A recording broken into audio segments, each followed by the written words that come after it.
gars, c'est Joas4, aujourd'hui on se retrouve pour une nouvelle vidéo à la fois vraie et flippante les gars.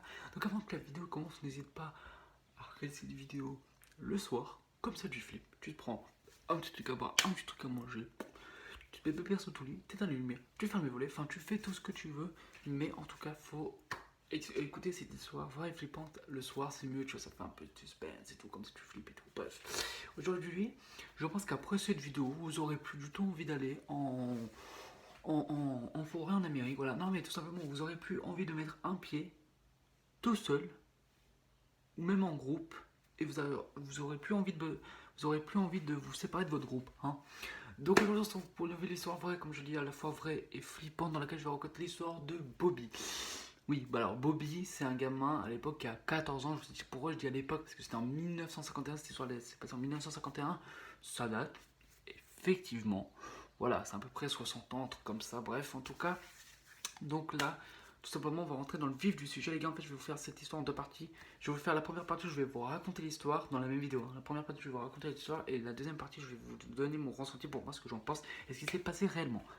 En tout cas, je vous retrouve donc pour l'histoire de Bobby. Donc ça s'est passé le samedi 14 octobre 1951. Bobby, âgé de 14 ans, part dans les bois avec son ami Fred et son autre ami, je crois qu'il s'appelait, on va l'appeler Albert, donc comme ça au moins c'est fait. Donc Fred, Albert et Bobby partent en forêt chasser. Oui, le gamin à 14 ans, il avait déjà un fusil dans les mains. Bon, j'ai 17 ans, j'en ai toujours pas un dans les mains. Donc tout simplement, ils sont partis et en fait Alfred a dit Alfred a dit à Fred d'aller dans un chemin, a dit à Bobby d'aller dans un autre chemin, et lui il allait dans un autre chemin. Ils feraient leur petit truc et ils se rejoignent ici dans une heure. Ils partent, tout se passe bien. Alfred et Fred reviennent, sauf qu'il n'y a pas Bobby. Il n'y a pas de Bobby, pas de trace de Bobby. Donc là, il s'inquiète un peu, un enfant de 14 ans tout seul dans la forêt, avec toutes les bêtes qu'il y a, tu vois, c'est chum. Même si c'est un gamin, même un mec de 25 ans, je tombe contre un rhinocéros, ou enfin pas un rhinocéros, mais un lion, autant te mettre par terre comme ça et tu t'attends de mourir, tu vois.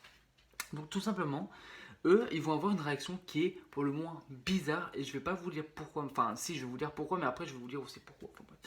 Ils vont attendre tout simplement une heure, 2, 3, 4, 5. Au bout d'un moment, il n'y a personne qui réapparaît. Même au bout de 5 heures, il n'y a pas de Bobby.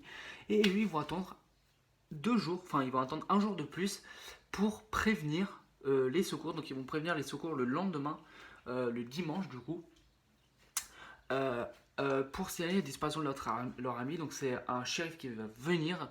Le shérif va venir avec son groupe. Et en fait, tout simplement, je vais vous dire après pourquoi c'est bizarre cette histoire. Enfin, bref. Ils vont chercher, ils vont organiser des battues. Donc pour ceux qui ne savent pas, des battues, c'est quand tout simplement on va sur un terrain et en fait on cherche, on marche sur le terrain quoi, et on cherche, on casse des trucs pour chercher tout, et on va rien retrouver. Ni son arme, ni sa casquette rouge, rien. Aucun vêtement, aucun rien. Et au bout d'un moment donné, on va retrouver, en fait c'est des promeneurs, tu vois, ils arrivent, bam, ils se promenaient quoi, des promeneurs, et ben tout simplement ils vont voir une masse au loin, et ils vont s'approcher, ils vont voir une casquette rouge, et tout simplement un fusil. Et eux ils avaient entendu parler de la disparition, du coup ils ont directement fait le lien, ils ont appelé le shérif en disant voilà on a trouvé une casquette rouge et une arme rouge, une arme, on est ici, venez. Ils sont venus, et ils ont identifié cette casquette et l'arme comme celle de Bobby. Rebondissement. Ça fait 5 ans. 5 ans que Bobby a disparu. 5 ans on n'a rien sur lui. On n'a rien. On n'a pas une dent.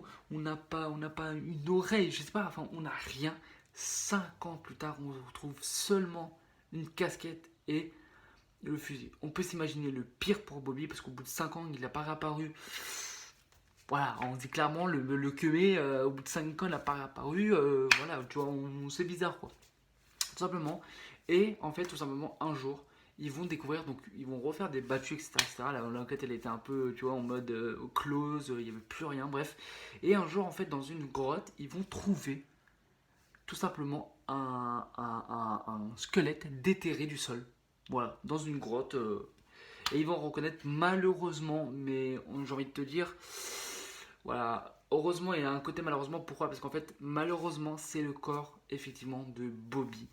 Mais d'un côté, je me dis, ça y est, on a retrouvé le corps, on va pouvoir s'attaquer à ce bâtard qui a fait cette chose. Donc là, tout simplement, je vais vous dire l'enquête, comment elle s'est passée, les gars. Parce que je vous dis pas souvent, enfin, je vous dis direct l'enquête. Là, en fait, l'enquête, elle est chelou. Du coup, c'est pour ça que je vous le raconte dans une deuxième partie. L'enquête. Tout simplement, l'enquête, les gars, on va d'abord se dire que il s'est fait peut-être attaquer par un animal. Oui, d'accord, c'est pour ça qu'on retrouve son fusil et sa casquette dans un buisson, parce que j'ai oublié de vous dire que c'était dans un buisson, que le gamin a été retrouvé en dessous d'une racine d'un arbre, enfin plutôt qu'il a été découvert, qu'il a été enlevé d'une racine d'une arbre, quoi. Enfin en gros il était enterré dans la racine de l'arbre, il a été déterré, bref. Donc un animal aurait pris le temps de l'enterrer là-dedans, de prendre son casquette, son fusil, d'aller le poser dans un buisson. Enfin c'est impossible, c'est genre juste impossible. Genre tu peux pas. Genre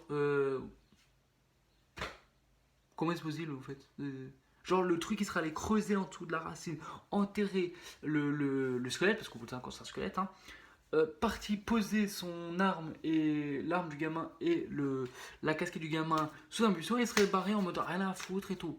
Ah non frère. La deuxième hypothèse les gars, c'est qu'il se serait fait malheureusement attaquer par un chasseur ou quelqu'un qui était dans une forêt et qui a eu peut-être une pulsion, qui a pété les plombs et qui l'a tué.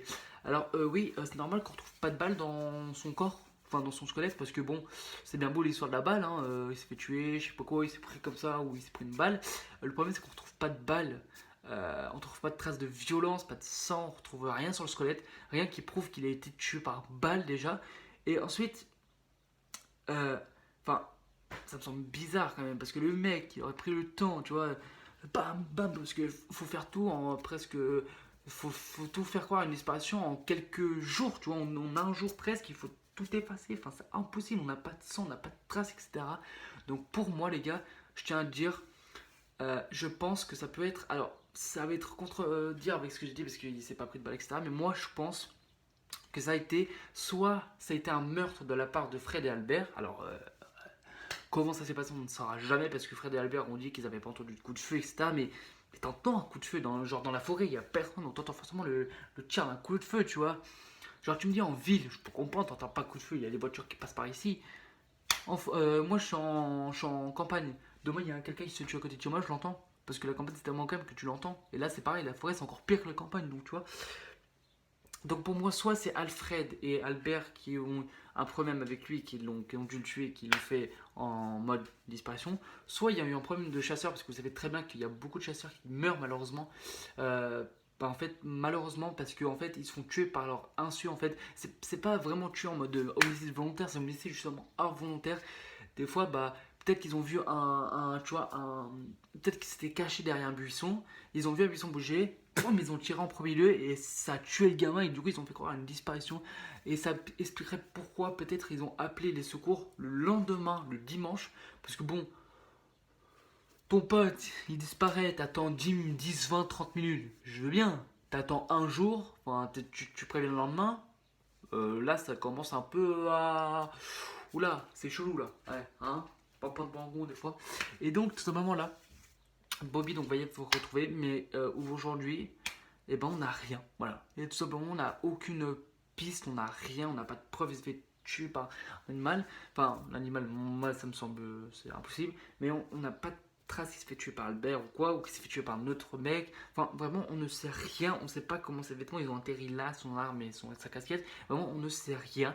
Aujourd'hui, l'affaire est close, mais en même temps, ça fait au moins 60 piges, ça sert plus à rien d'expédier. Enfin, voilà, je veux dire, aujourd'hui, je pense qu'il n'y en a plus d'enquête. Enfin, en tout cas, j'ai pas vu qu'il y avait une enquête encore aujourd'hui.